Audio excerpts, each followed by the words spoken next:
बेटा कि एक बार ना मैं एक बार डिसाइड करता हूँ कि कैसे करना है, फिर मैं देखो एक पहले लार्जर डिजाइन समझना पड़ेगी। हाँ, लार्जर डिजाइन समझना पड़ेगा। तो वो जो लार्जर डिजाइन मैं आपको समझाना चाहता हूँ वो जरा आप समझो और फिर उसके ऊपर विचार करके आप मेरे पास आओ जी। तो वो मैं आपको ये बताना चाहता हूँ कि ये कोई छोटी मोटी चीज हम नहीं कर रहे हैं। हाँ। हम एक महापरिवर्तित भारत दे रहे हैं जिससे इन राजनेताओं ने आपको वंचित रखा है, और ये इतनी बड़ी स्ट्रेटेजी है कि भारत से सभी राजनीतिक दल और सभी राजनेता विलुप्त हो जाएंगे। मतलब ये राजनीतिक पार्टियां नहीं रहेंगी, और रहेंगी भी तो उनका कोई उम्मीदवार नहीं जीतेगा। मतलब वो करोड़ों रुपए खर्च करेंगे और वो हारेंगे।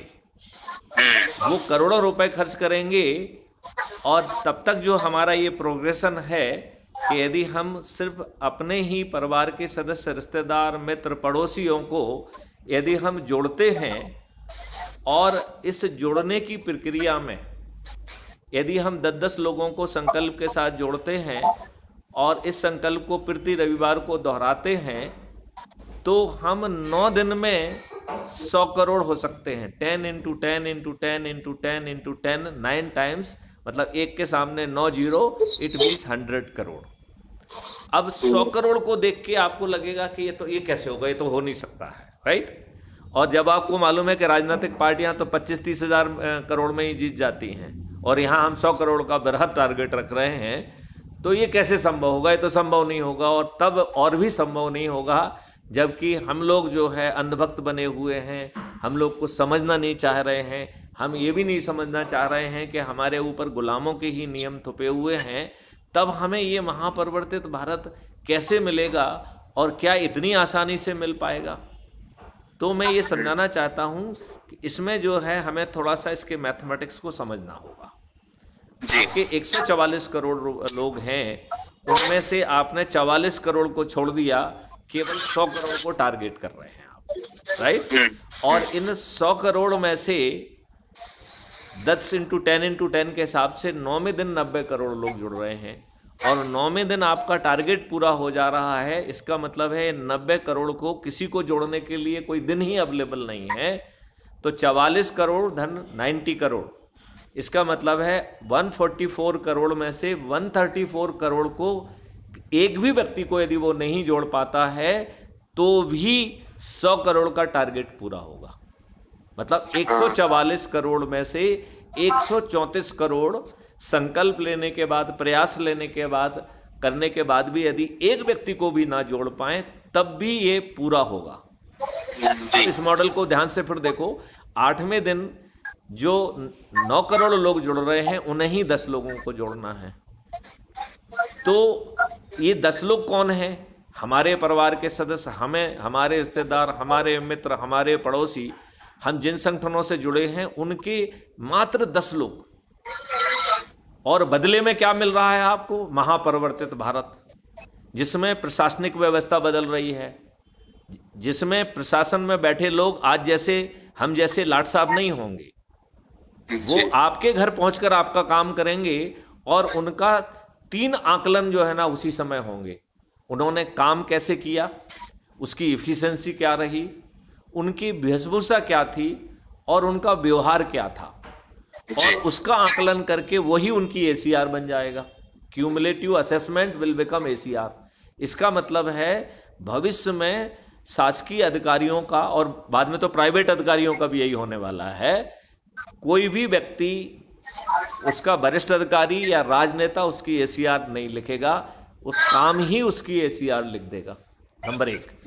दूसरा जो है, उसको भुगतान भ्रष्टाचार करने का नहीं मिलेगा, डिले करने का नहीं मिलेगा, फाइल रोकने का नहीं मिलेगा। वो जितना काम करेगा उतनी उसको रेवेन्यू स्ट्रीम मिलेगी, और वो भी सरकार के खजाने से नहीं आ रही है, जिसका काम करेगा उसके खाते से आएगी।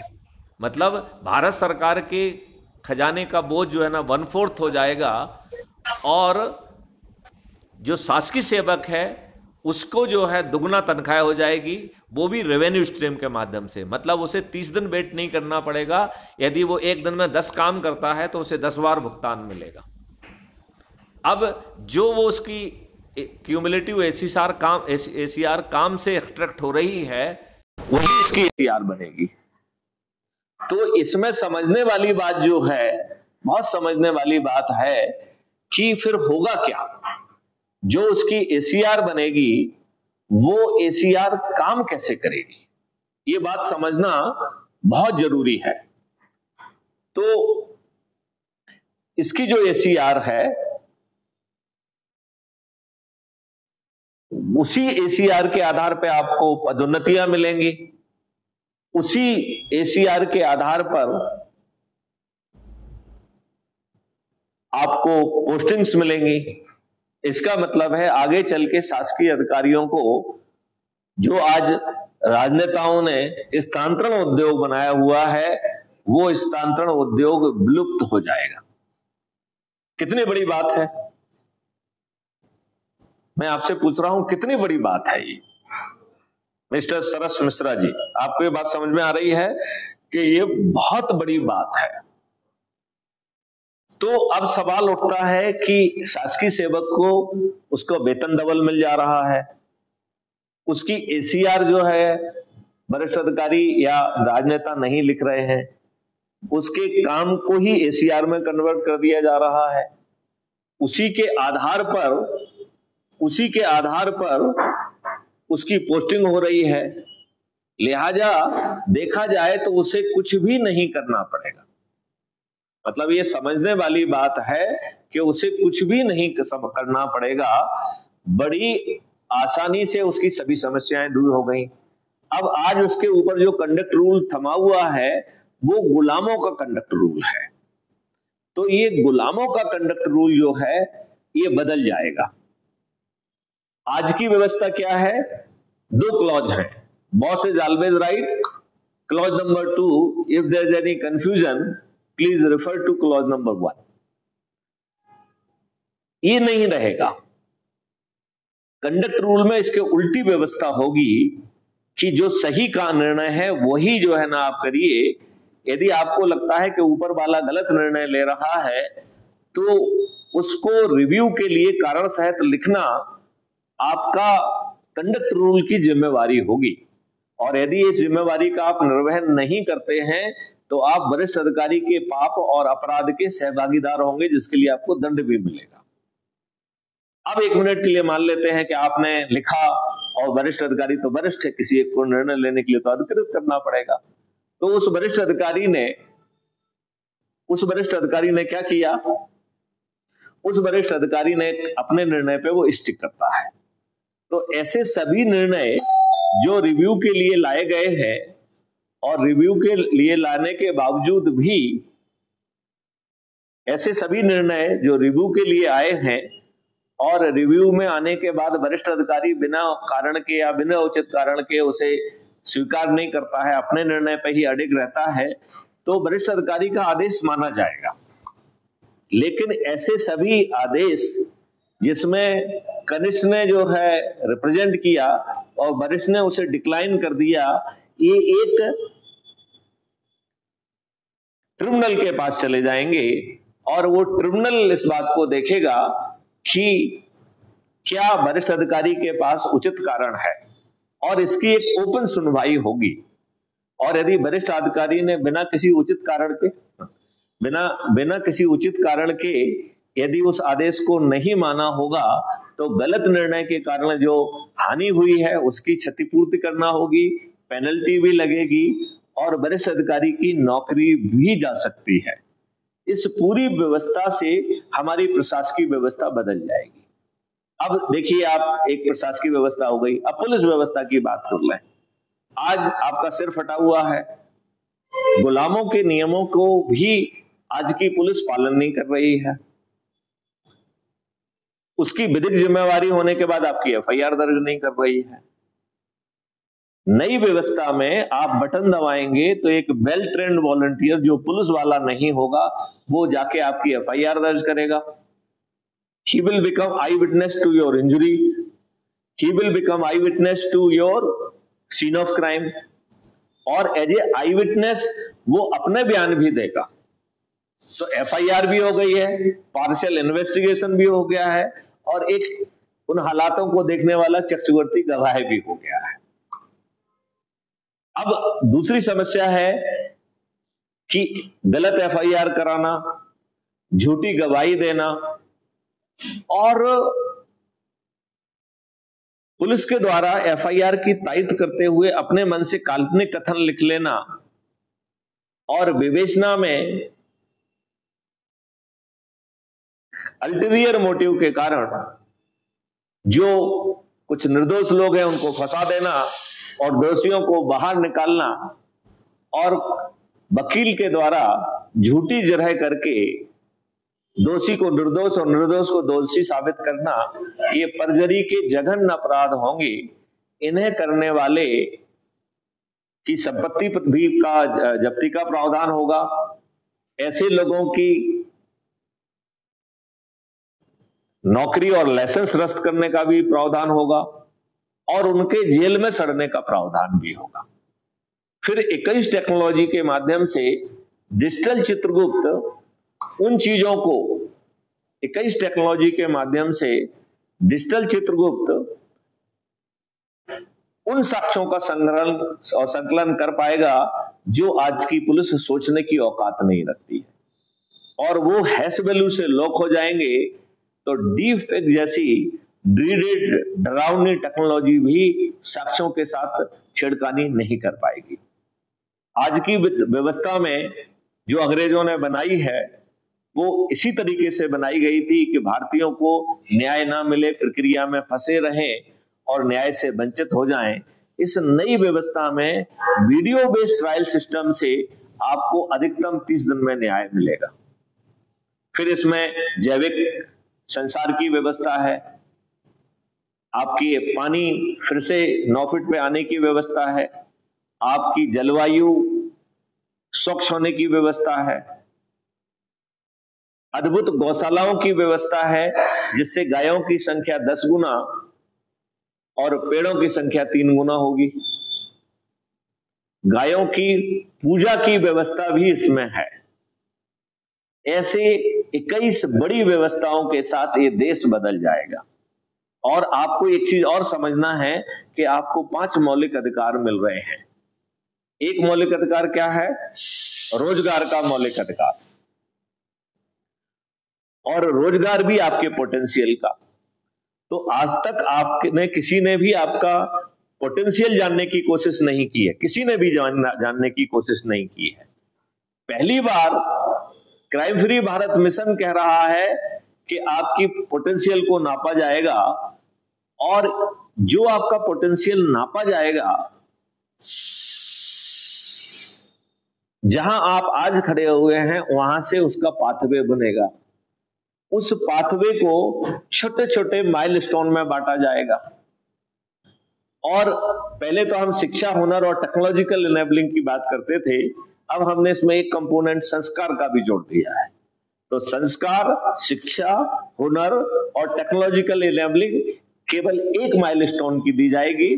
फिर 6 महीने आपको सतत अभ्यास करा के सर्टिफिकेट ऑफ एक्सीलेंस दिया जाएगा, और फिर बिना किसी प्रतियोगिता के, चूंकि आपने लेवल 1 पे सर्टिफिकेट ऑफ एक्सीलेंस ले लिया है, तो लेवल 1 पे जो राष्ट्रीय संपदा निर्माण में जगह होगी वहां पर पहुंचा दिया जाएगा, और जो भी आप काम करेंगे उससे रियल टाइम में आपको रेवेन्यू स्ट्रीम मिलेगा।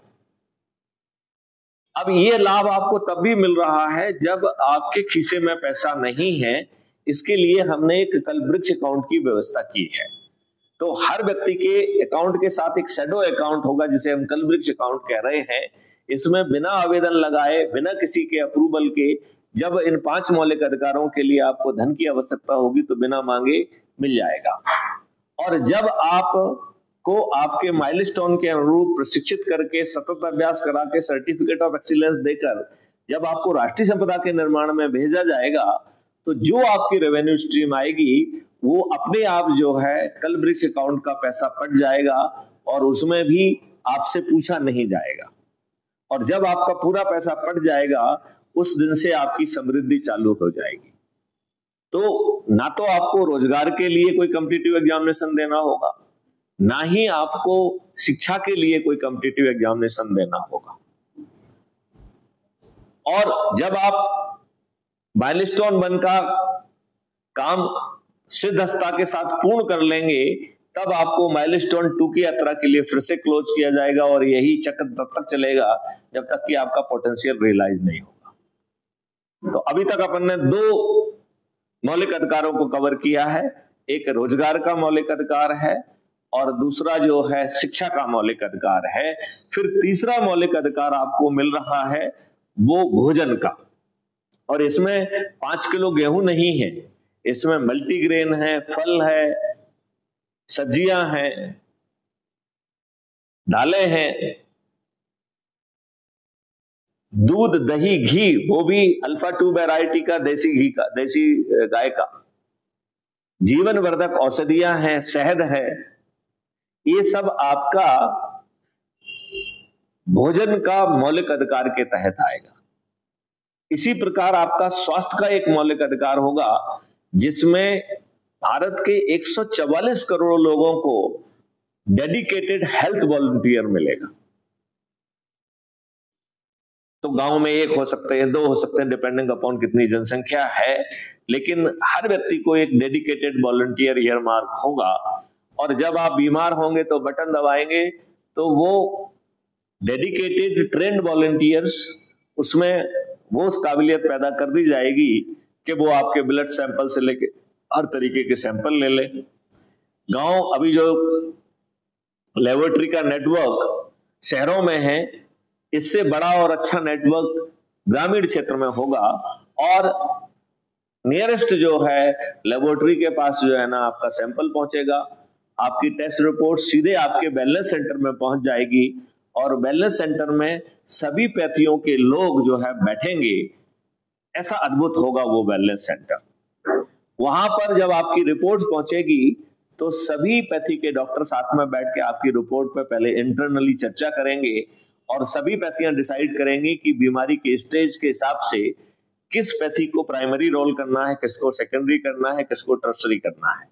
जब ये निर्णय हो जाएगा तो वही आपका डेडिकेटेड वॉलंटियर पहुंचेगा, तो उस ऐप के माध्यम से वो आपका और डॉक्टर की पैनल का, आपके परिवार के लोगों का इंटरफेस कराएगा। वीडियो बेस्ड कॉन्फ्रेंस होगी, जिसमें डॉक्टर आपको समझाएंगे कि आपकी विभिन्न रिपोर्ट्स क्या हैं और कौन सी पैथी क्या काम करेगी, और उसके अनुरूप जो आपका डेडिकेटेड हेल्थ वॉलंटियर है वो आपको सेवाएं प्रदान करेगा, आपके घर पर आपकी दवाइयां पहुंच जाएंगी।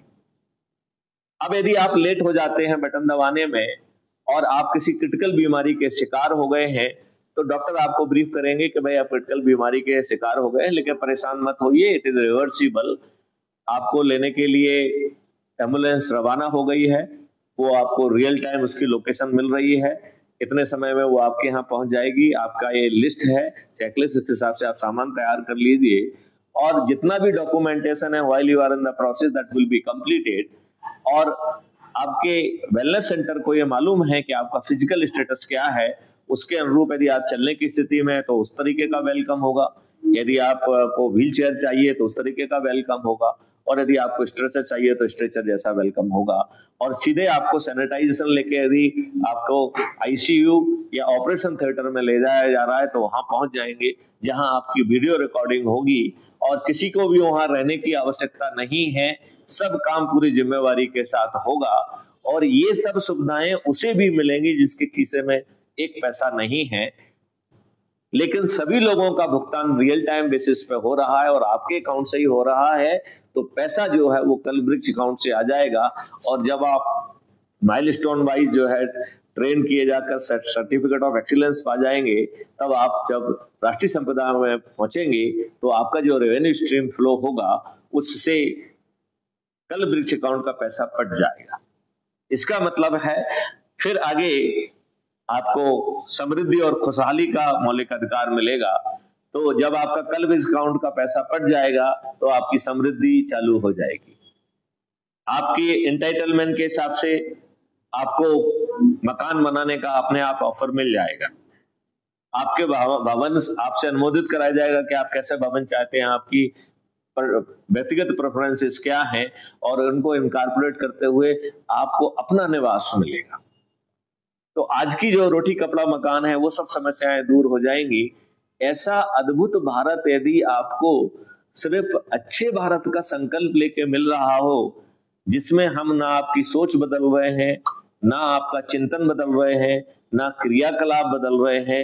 यदि आप दुष्ट हैं तो भी स्वीकार हैं, यदि आप अपराधी हैं तो भी स्वीकार हैं, यदि आप किसी पार्टी के अंधभक्त हैं तो भी स्वीकार हैं, यदि किसी पार्टियां के आपको दरी, सामियाना, कुर्सियां और इन सब चीजों में आनंद आता है तो वो आप आनंद लेते रहिए। केवल आपको एक ही काम करना है, अच्छे भारत का संकल्प लेना है, अपने से जुड़े लोगों को जोड़कर उन्हें संकल्प दिलाना है और अपने आप को 6 मेरिट लिस्ट में स्थापित करना है। यदि आप मेरिट लिस्ट में अपना स्थान बनाते हैं, अपने लोगों को जोड़ने वाली मेरिट लिस्ट में, तो आप जो है यदि गांव की मेरिट लिस्ट में होंगे तो सरपंच, यदि मोहल्ले की मेरिट लिस्ट में होंगे तो पार्षद, यदि जिले की मेरिट लिस्ट में होंगे तो जिला पंचायत अध्यक्ष, यदि आप प्रांत की मेरिट लिस्ट में होंगे नंबर 1 पर तो मुख्यमंत्री, 2 और 3 पे उप मुख्यमंत्री, 15 से 45 पर राज्य सरकार के मंत्री और 70 से 402 के बीच में आने पर विधायक बनेंगे। राष्ट्रीय स्तर पर यदि आप नंबर 1 आते हैं तो प्रधानमंत्री, 2 और 3 पर आते हैं तो उप प्रधानमंत्री, और यदि आप 82 में आते हैं तो केंद्रीय सरकार के मंत्री और 543 में आते हैं तो आप सांसद बनेंगे। तो आपको देखिए, आपका ना सोच बदला जा रहा है, ना चिंतन बदला जा रहा है। केवल अच्छे भारत का संकल्प लेकर और अपने लोगों को जोड़कर हम विकेंद्रीकृत व्यवस्था के तहत सत्ता का ताज भी आपके सिर पर रख रहे हैं और आपको कुछ नहीं करना पड़ रहा है। ऐप हम ला रहे हैं, उसके माध्यम से जो है इनेबलिंग हम कर रहे हैं। आप हर रविवार पे अपने लोगों को एकत्रित करें, उसके लिए जो नंबर मिलेंगे वो हम कर रहे हैं। मेरिट लिस्ट ऑटो जनरेट हो रही है एवरी सेकंड। तो एक पारदर्शी तरीके से सत्ता का ताज भी आपके सिर पे आ रहा है और हमारे ही मॉडल से भारत सरकार के पास 20 गुना ज्यादा पैसा पहुंचेगा। तो 5 साल के अंदर किसी भी भारतीय को कोई टैक्स नहीं देना होगा। तो ना इनकम टैक्स होगा, ना कॉर्पोरेट टैक्स होगा, ना सेंट्रल जीएसटी होगी, ना ही स्टेट जीएसटी होगी। और चूंकि हर व्यक्ति को कलवृक्ष अकाउंट मिला हुआ है, लिहाजा आपको किसी से ऋण नहीं लेना होगा। इस प्रकार आपको टैक्स मुक्त भारत भी मिल रहा है, कर्ज मुक्त भारत भी मिल रहा है। आपको एक छोटा सा काम करना पड़ रहा है, अच्छे भारत का संकल्प लेना है और उसे प्रति रविवार दोहराना है, उसका एक वीडियो बनाना है और वीडियो को जो है टेलीग्राम ऐप पर मैथिली शरण गुप्त को भेजना है और अपने आप को ऐप्स के माध्यम से जोड़कर ये जो 6 मेरिट लिस्ट है इसमें अपना स्थान बनाना है। इस प्रकार आम के आम और गुठलियों के दाम है। मैं सरस मिश्रा जी आपसे जानना चाहता हूं, ऐसे अद्भुत भारत को जमीन पर उतारने के लिए क्या आप तैयार हैं? मुझे विश्वास है कि आप जरूर आगे बढ़ेंगे। यदि आप इस सोच को रखते हैं तो हम आगे बढ़ सकते हैं। जय हिंद, जय भारत, वंदे मातरम, जय गुरुदेव।